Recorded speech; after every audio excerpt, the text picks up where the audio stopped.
છો સીએનસીસી ગુજરાત। છેલ્લા ઘણા દિવસથી અસામાજિક તત્વોની ધરપકડ કરવા માટે પોલીસ તત્પર બની રહી છે અને યાદી બનાવીને ગુનેગારોને પકડવાની શરૂઆત પણ કરવામાં આવી રહી છે, જેને લઈને નવસારીમાં પણ ગેરકાયદેસર બાંધકામમાં રહેતા આરોપીની ધરપકડ કરવામાં આવી તેમજ તેના ઘરને તોડી પાડવામાં પણ આવી। આની સાથે સ્થાનિક અધિકારી તેમજ ગામના સરપંચ સાથે માહિતી મેળવીએ કે કેવી રીતે આ ઘટના તૈયાર કરીને આરોપીની ધરપકડ કરવામાં આવે છે અને કઈ ગુનાહિત પ્રવૃત્તિ સાથે આરોપી સંકળાયેલો હતો।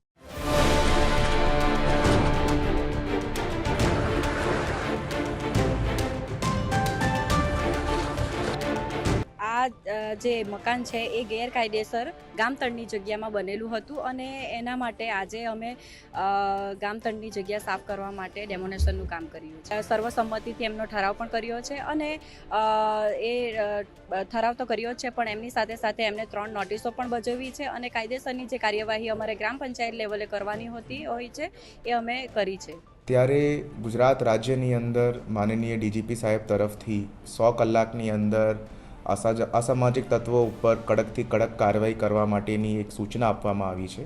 તે અનુસંધાને નવસારીના ખેરગામ પોલીસ સ્ટેશનની અંદર ગુજસીટોકના આરોપી નિઝામ નૂર મોહમ્મદ શેખની એક ગેરકાયદેસર મિલકત ધ્યાનમાં આવતા એ આરોપી દ્વારા જગ્યા ઉપર ગેરકાયદેસર દબાણ કરાવીને 4 મકાનોનું બાંધકામ કરવાની હકીકત ધ્યાને આવતા પોલીસ વિભાગ અને પંચાયત વિભાગ દ્વારા સંકલન કરીને આજે એ બુલડોઝર ફેરવીને એ મકાનોનું ડેમોલિશન કરવામાં આવ્યું છે।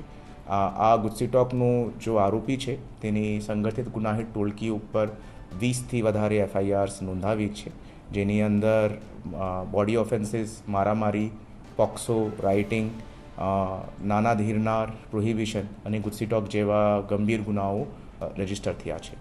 આજે પોલીસ બંદોબસ્તની અંદર ગ્રામ પંચાયત અને સરપંચની દ્વારા આ આખું ડેમોલિશનની કાર્યવાહી હાથ ધરવામાં આવી હતી। Bureau chief CNCC Gujarat, Patan.